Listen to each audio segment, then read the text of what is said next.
This armored car is called a Bearcat, and it's just one of the tools local SWAT teams use to save lives. And even though it might look scary, that's not the goal. No, it's not designed to intimidate. There's nothing in here that's trying to intimidate or trying to scare people. But people have been scared by equipment like this, especially after protests in Ferguson, Missouri became more and more violent. In response, some police departments across the country have gotten rid of gear that might not be necessary.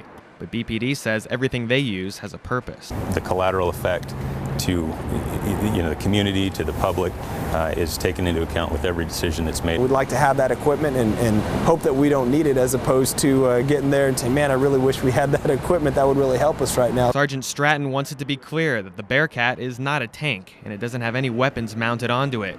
He says since they got it about 2 years ago, they use it less than once a month, and has only been shot once. There's only been one instance where it's received gunfire. I believe there's a little ding on it. There's a little scar. That one scar comes from a situation on McDonald Way when one suspect was cornered into a garage for 4 hours and opened fire. SWAT teams used the Bearcat to take almost 100 people in the neighborhood to safety. It's always been my dream to help people.